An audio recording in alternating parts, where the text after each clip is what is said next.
Michael J. Fox. Born in 1961, Michael J. Fox lit up the 80s and 90s as Alex P. Keaton in Family Ties and time traveler Marty McFly in Back to the Future.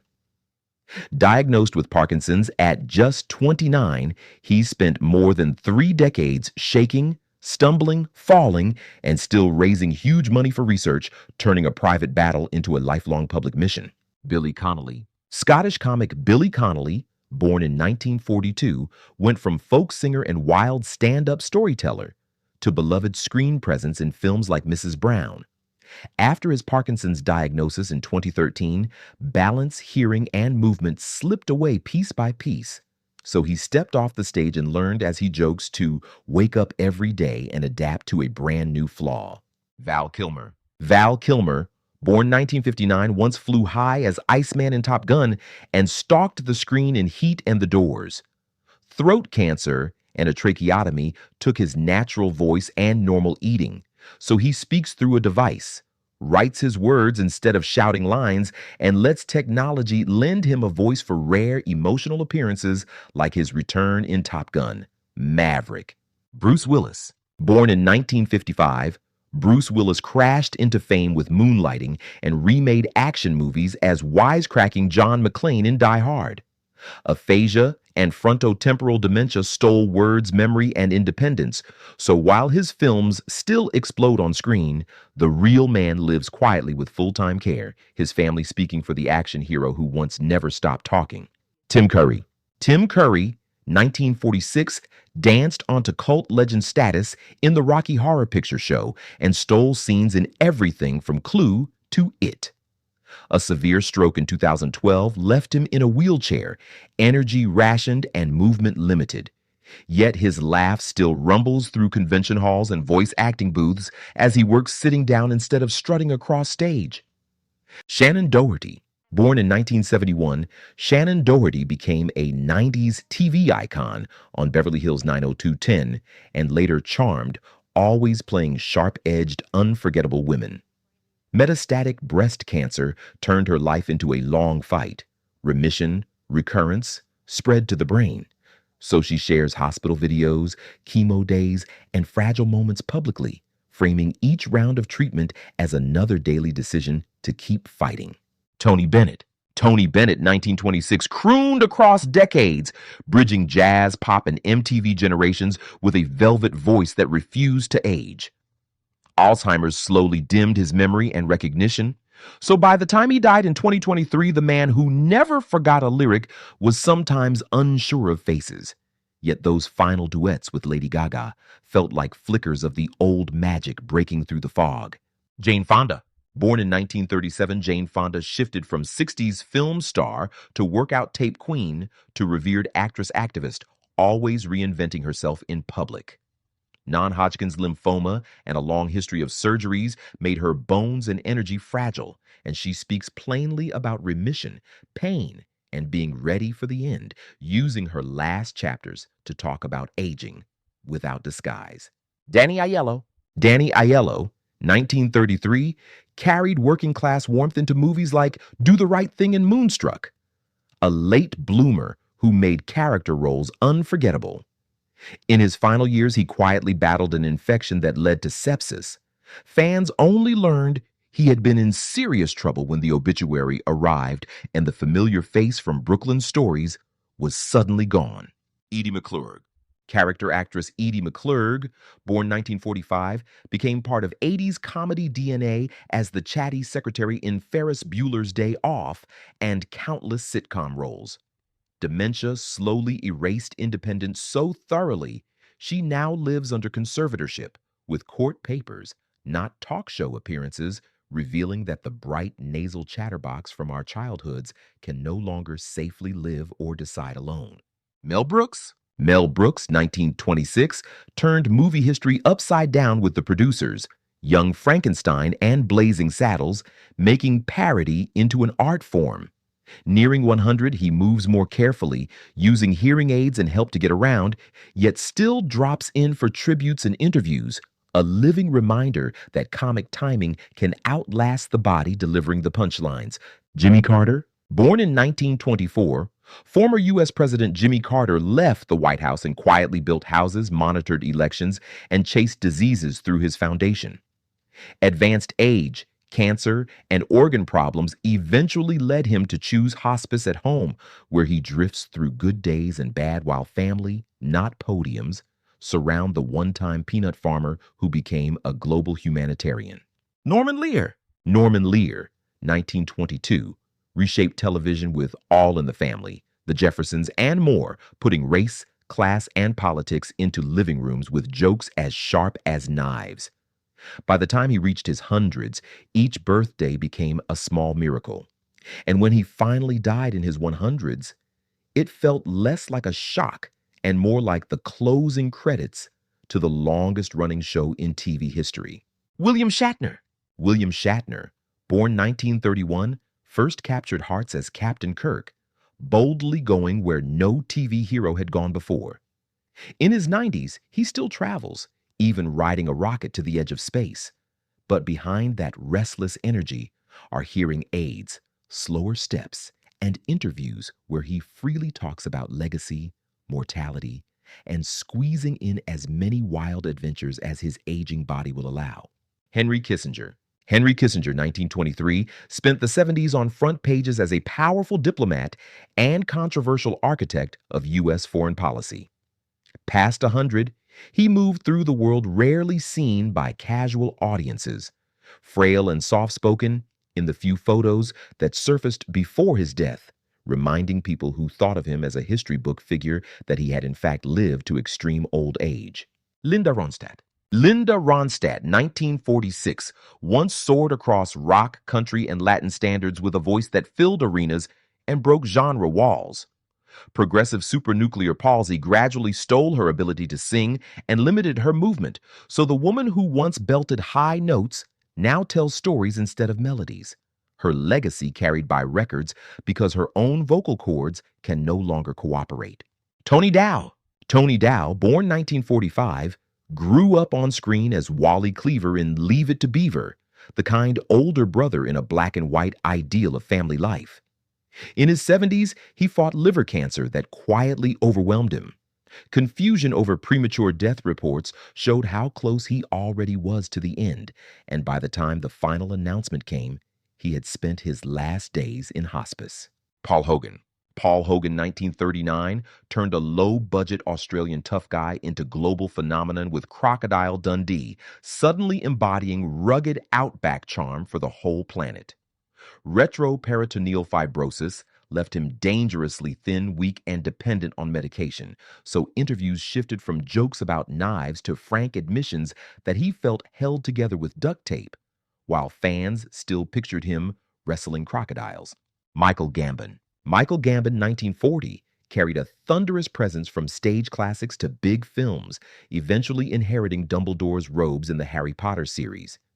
Memory problems forced him into quiet retirement long before pneumonia finally ended his life in 2023, so for many viewers, it felt like he disappeared into mist and returned only as a photograph in tributes and fan montages.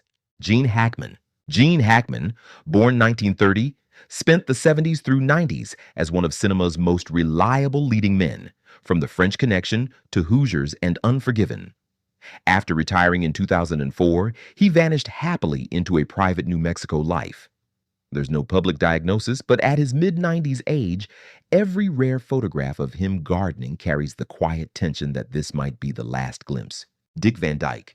Dick Van Dyke, 1925, danced over ottomans in his sitcom and giggled his way through Mary Poppins, all limbs and laughter. Nearing a century, he still sings and smiles in occasional appearances, but arthritis, accidents, and age have made his movements smaller and his steps more precarious. So each new video of him tapping his feet feels like a tiny miracle. Hal Holbrook. Hal Holbrook, 1925, became famous for inhabiting Mark Twain on stage and for sturdy character roles across film and television.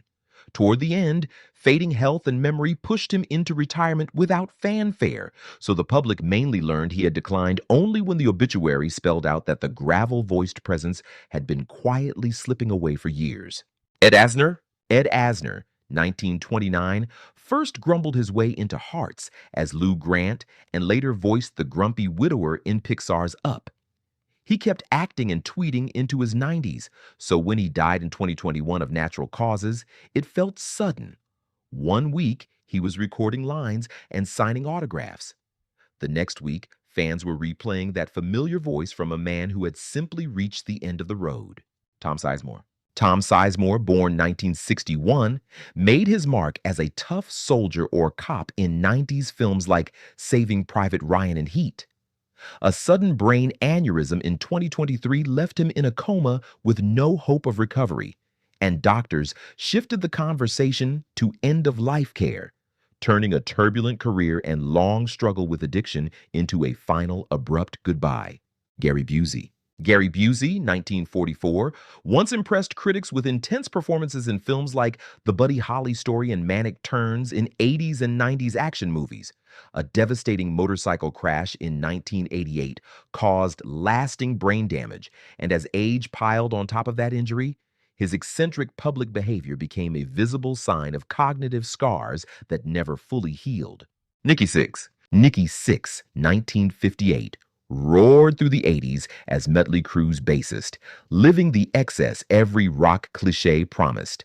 A heroin overdose in 1987 literally stopped his heart for minutes before paramedics shocked him back, a brush with death he later described in books and songs, revealing that at the height of his fame he had already technically crossed over and been pulled back. Sam Neill. Sam Neill, born 1947, charmed audiences in films from Jurassic Park to Gentle Indies, always the slightly weary wry leading man. A diagnosis of stage 3 blood cancer forced him into constant treatment. He's written candidly about living on experimental drugs, saying he isn't afraid of death, so much as annoyed by the idea of leaving before he finishes all the stories he still wants to tell. Suzanne Somers. Suzanne Somers, 1946, bounced into living rooms as Chrissy on Three's Company and later reinvented herself as a fitness and wellness pitchwoman. Recurrent breast cancer returned in her 70s and quietly spread until she died in 2023, a contrast between smiling health brand imagery and the harsher reality of a decades-long fight that many casual fans never realized had turned terminal. Clarence Williams III. Clarence Williams III, born 1939, made history as part of TV's The Mod Squad and later added weight to supporting roles in films and prestige shows.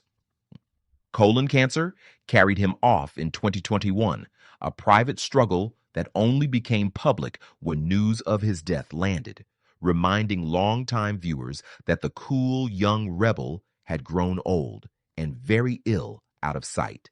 Chadwick Boseman. Chadwick Boseman, 1976, embodied icons from Jackie Robinson and James Brown to King T'Challa in Black Panther, radiating strength in every frame.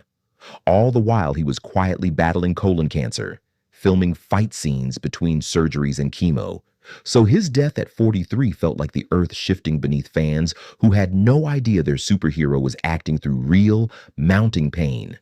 Norm Macdonald. Norm Macdonald, born 1959, honed a dry, subversive style on Saturday Night Live and stand-up stages, always looking half amused at his own punchlines.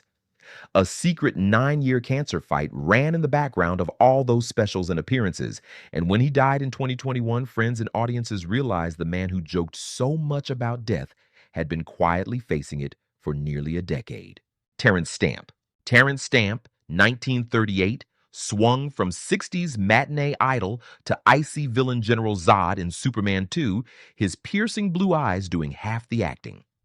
In his late 80s, he speaks openly about feeling like he's in God's waiting room, still working occasionally, but fully aware that each new project could be his last, his body aging even as his voice keeps that old steel. Max von Sydow. Max von Sydow, 1929, was the towering presence in The Seventh Seal, The Exorcist, and later Game of Thrones, bringing gravitas to every role. As he moved into his 90s, roles grew smaller and movements slower until his death in 2020, a quiet end for a man whose face had been part of cinema's most powerful images for half a century. Bob Newhart. Bob Newhart, born 1929, built a career on stammering pauses and deadpan punchlines, from stand-up records to The Bob Newhart Show. In his mid-90s, he rarely appears in public dealing with hearing loss and the uncertainties of extreme age, but every rare talk show clip or cameo proves that the dry, gentle timing still flickers beneath the frail exterior. Sir Michael Caine. Michael Caine, 1933, went from Alfie and Get Carter to decades of scene-stealing supporting roles, that unmistakable voice echoing through modern cinema. Using a walker and battling spine issues, he has said work is almost finished for him, effectively saying goodbye while still alive. So recent appearances carry the added weight of someone giving a final bow.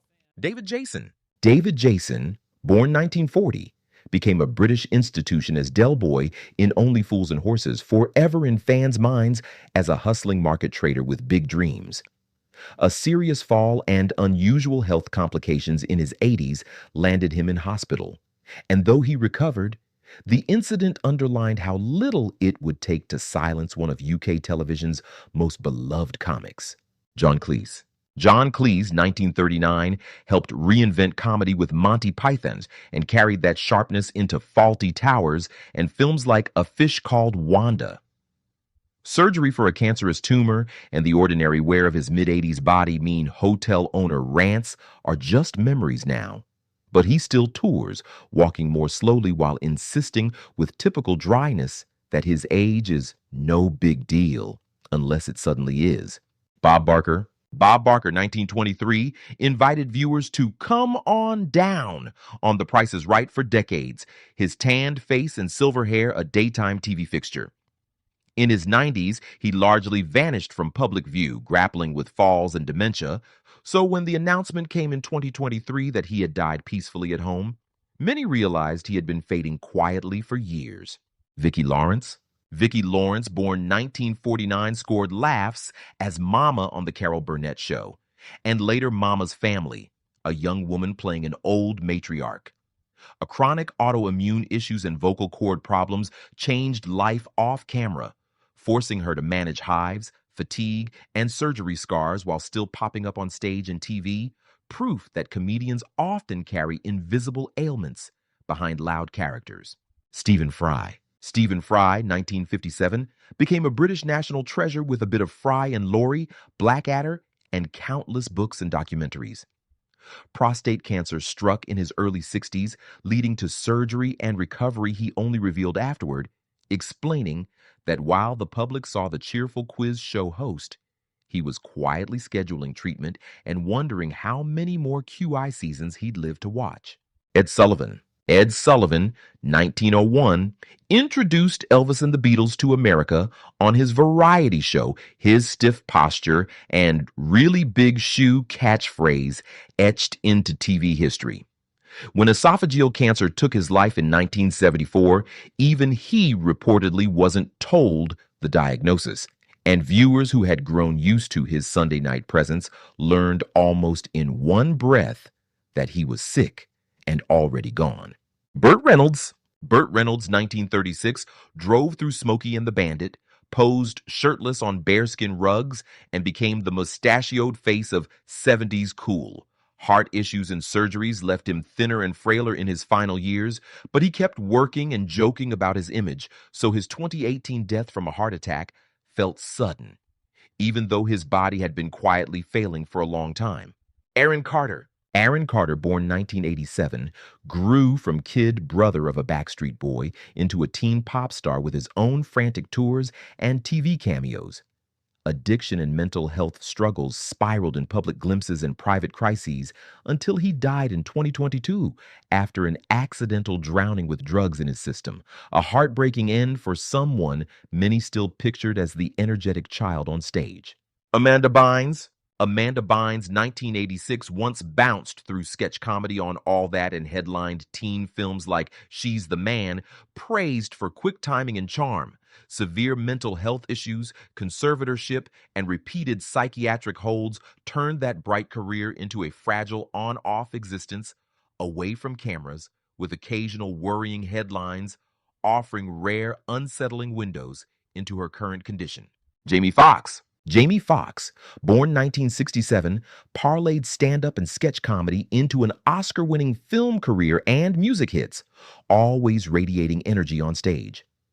A sudden medical emergency in 2023 led to hospitalization and weeks of silence, with only family and cryptic posts hinting how close to death he might have come. He later reappeared, grateful and visibly changed, without sharing full details of what nearly took him out. Emilia Clarke. Emilia Clarke, 1986, ruled HBO as Daenerys Targaryen, commanding dragons and armies between 2011 and 2019. Only later did she reveal that in the early seasons she survived 2 brain aneurysms and dangerous surgeries, while fans saw only a steely queen, not the young woman vomiting from pain and wondering if she'd remember her lines or live long enough to finish the saga. Ariel Winter. Ariel Winter, born 1998, grew up on Modern Family as Alex Dunphy, studying, sulking, and outsmarting her TV siblings. Away from the sitcom, she underwent serious surgery as a teenager and dealt with risky complications she described years later, admitting that while viewers saw a confident young actress, she herself was under anesthesia for procedures that could have gone fatally wrong. Treat Williams. Treat Williams, 1951, brought steady warmth to films like Hair and series like Everwood, the kind of actor audiences felt they knew. A motorcycle accident in 2023 ended his life in an instant on an ordinary day. A stark reminder that sometimes there is no slow illness, no warning signs, just a sudden absence where a familiar, comforting face used to be. Keith Emerson. Keith Emerson, 1944, dazzled as the virtuosic keyboardist of Emerson, Lake and Palmer, turning rock concerts into near-classical spectacles. Nerve damage and depression cut into his playing, and he hid how deeply it hurt until he died by suicide in 2016, leaving fans stunned that the showman who once attacked his organ with knives had been quietly losing the one thing that defined him. Phil Hartman. Phil Hartman, born 1948, became the glue of 90s SNL, a master impersonator and the voice behind many cherished cartoon characters. A shocking murder-suicide at home in 1998 ripped him from screens overnight, proving that even someone whose every public moment radiated control and calm could be living in a private situation that was fatally unstable. Rebecca Schaeffer. Rebecca Schaeffer, 1967, shone as a rising TV star on My Sister Sam, poised for a bright Hollywood future. In 1989, a stalker tracked her address and shot her at her own front door, turning a promising career into a catalyst for new anti-stalking laws and a reminder that fame can attract dangers a young performer never sees coming. Bob Odenkirk. Bob Odenkirk, born 1962, moved from cult sketch hero to acclaimed actor as Saul Goodman in Breaking Bad and Better Call Saul. A heart attack on set in 2021 dropped him to the ground mid-workday. Quick CPR and defibrillators pulled him back, and watching him later say he had essentially died for a moment made fans realize how close they came to losing him without warning. Grant Gustin. Grant Gustin, 1990, sprinted into global recognition as Barry Allen in The Flash, a lean, seemingly invincible superhero in red. A real-life blood clot scare forced him into emergency treatment, and when he shared the story, it became clear how easily a fit young actor with a lightning bolt on his chest could have suffered a sudden, invisible medical catastrophe. Jeremy Renner. Jeremy Renner, born 1971, blended indie grit with blockbuster swagger as Hawkeye in the Marvel Universe and tough guys in crime dramas. A freak snowplow accident on New Year's Day 2023 shattered more than 30 bones and nearly killed him. Early reports from the ICU sounded grim, and his long rehab videos, slow steps, strained breaths, show a man who came within inches of being another headline about a star gone too soon.